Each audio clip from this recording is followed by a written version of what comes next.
নলবাৰীৰ জাগাৰাত তিনিদিনীয়া কাৰ্যসূচীৰে উদযাপন কৰা লক্ষ্মী পূজাৰ ৰূপালী জয়ন্তী সমাৰোহৰ আজি দ্বিতীয় দিন। পুৱা পৰিৱেশ স্বচ্ছতাৰে আৰম্ভ হয় লক্ষ্মী পূজাস্থলী। তাৰ পিছত আৰম্ভ হয় গছপুলি ৰোপণ। মুখ্য ৰূপক হিচাপে ভাগ লয় জাগাৰা উত্তৰ কামভিত মহাবিদ্যালয়ৰ ভাৰপ্ৰাপ্ত অধ্যক্ষ পংকজ ৰয়ে। ৰাতিপুৱা 11 বজাত এক ব্যতিক্ৰমী অনুষ্ঠান জি জয় সন্মিলন অনুষ্ঠিত কৰা হয়। অসম চৰকাৰৰ অৱসৰপ্ৰাপ্ত কৰ্মচাৰী তথা সমাজকৰ্মী কমলাকান্ত ডেকাই উদ্বোধন কৰা অনুষ্ঠানটোত অঞ্চলটোৰ লগতে কেইবাগৰাকীও জি জোৱাই বিভিন্ন ঠাইৰ পৰা আহি উপস্থিত হৈ আলাপ আলোচনাৰে অনুষ্ঠানটোত জীপাল কৰি তোলাৰ লগতে প্ৰতিগৰাকী জি জোৱাইক একোখনকৈ ফুলাম গামোচাৰে সম্বৰ্ধনা জনাই সমিতিৰ বিষয়ববীয়াই। DSR একাডেমীৰ প্ৰবক্তা লাচিত ডেকাই আদৰা জি জোৱাই সন্মিলন অনুষ্ঠানটো গীত, নৃত্য, বিয়াগীত, কবিতা, জি জোৱাইৰ অতীতৰ স্মৃতি ৰোমন্থন কৰি ৰসাল আড্ডাৰে জীপাল হৈ উঠে। অসমীয়া ছবি নিৰ্মাণৰ পাগল আছিলা নহয়, চকুহাল এবাৰলৈ খুলি দিয়াচোন, দেখিবা অসম আজি স্তব্ধ, আকাশ এতিয়া মেঘাচ্ছন্ন, ব্ৰহ্মপুত্ৰ পাগলী হৈ চেতনহীন হৈছে আজি। আমি এই সম্বৰ্ধনা অনুষ্ঠানটি কিছু সময়ৰ বাবে আমি স্থগিত ৰাখিছোঁ। আকৌ আমি অন্তৰংগ আলাপ আলোচনালৈ আগবাঢ়িছোঁ। লৰালি নে ছোৱালী? লৰালি মানে সৰু মানে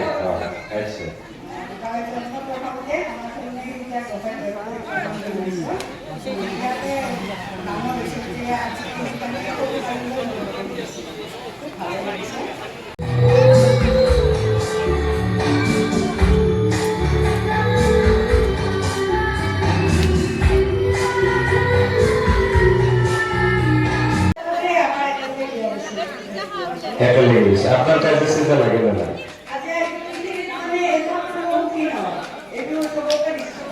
Yes, সঁচা কথা। এইটোৱে হাততালি লাগে আমাৰ। একে নোৱাৰো কৰবাত হ'লেও আমাৰ অলপ কিবা থাকি যায়।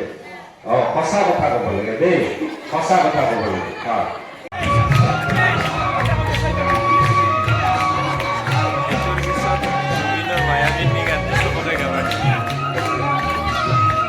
বঢ়িয়া।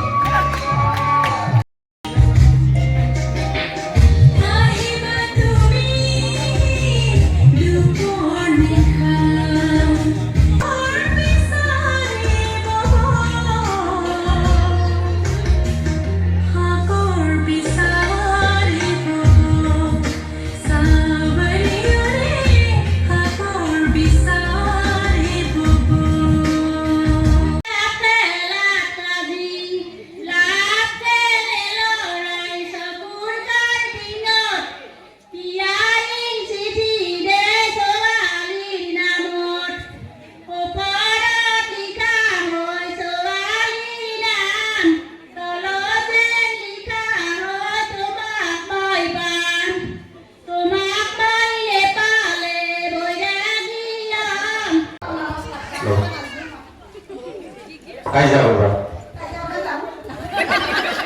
রবিনের লোক কাই যাব রবি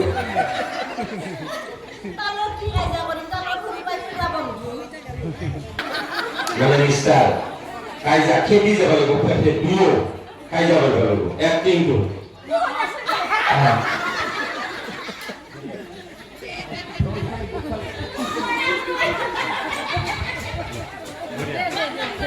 কাইজার আল্লাহ ধরে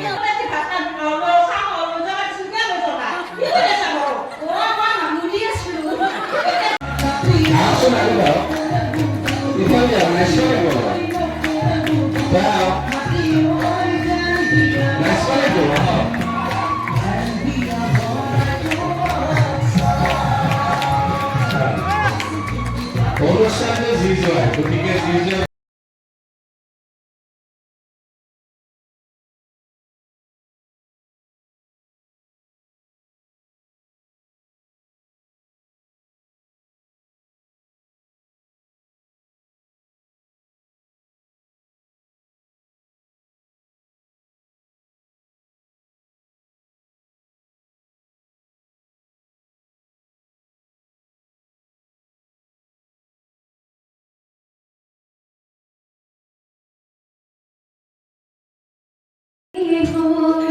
বুকুরে মরম তুমি যদি বুঝি পোয়া মোরে সেনাইতি আসিনায়াং মালিকিও মরমি আসিনায়াং মালে হল বুকুরে মরম তুমি যদি বুঝি পোয়া মোরে সেনাইতি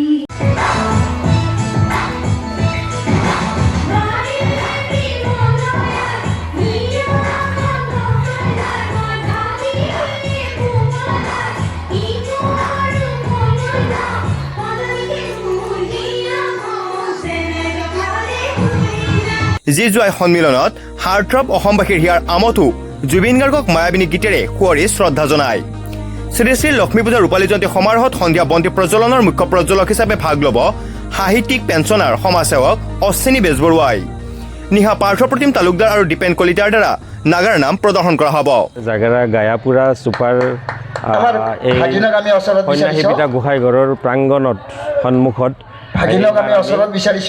গায়াপাৰা ছুপাৰ শ্ৰী শ্ৰী লক্ষ্মী পূজাৰ 25তম বাৰ্ষিক আমি আয়োজন কৰিছোঁ ৰূপালী জয়ন্তী উদযাপন কৰিছোঁ 3দিনীয়া কাৰ্যসূচী হাতত লৈ আৰু আজি এটা সুন্দৰ অনুষ্ঠান আছিল এই অনুষ্ঠানটো হ'ল আমাৰ এই বৃহত্তৰ চুবুৰী জি জুৱাইৰ সন্মিলন এই অনুষ্ঠানটোত একাধিক জি জুৱাই বিভিন্ন প্ৰান্তৰ পৰা আহি অসমৰ বিভিন্ন প্ৰান্তৰ পৰা আহি আমাৰ ইয়াত উপস্থিত হৈ পেলাই যিটো আমি মনোৰঞ্জন পালে সঁচাকৈ খুব ভাল লাগিল আৰু এই অনুষ্ঠানটো ময়ো চলাই খুব ভাল লাগিল জি জুৱাইৰ মনৰ কথা চুবুৰীৰ কথা মৰমৰ কথা অতীতৰ কথা ইয়াত সোঁৱৰিত হ'ল ইতিহাস ৰোমন্থন হ'ল গতিকে এই অনুষ্ঠানটোৱে মই ভাবোঁ যে জি জুৱাই বুলি আমাৰ যিটো এটা পৰম্পৰাগত এটা মৰম ভাৱ এই মৰম ভাৱেই সমাজখনক কেনেকৈ ধৰি ৰাখিব পাৰে একত্ৰিত কৰি ৰাখিব পাৰে তাৰ কাৰণে এই উদযাপন সমিতিয়ে এটা সুন্দৰ প্ৰয়াস এটা কৰিছে আৰু এই প্ৰয়াসৰ দ্বাৰা আমি সবেই মিলি থাকক অনুষ্ঠানবোৰ চলি থাকক আৰু এই অনুষ্ঠানৰ দ্বাৰাই বা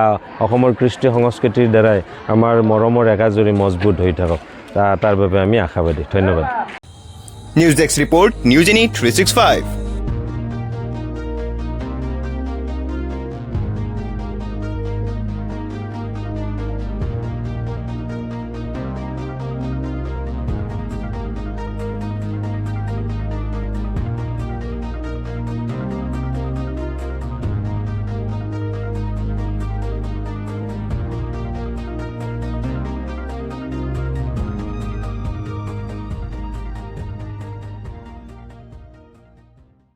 Stay informed, stay ahead. News Any 365.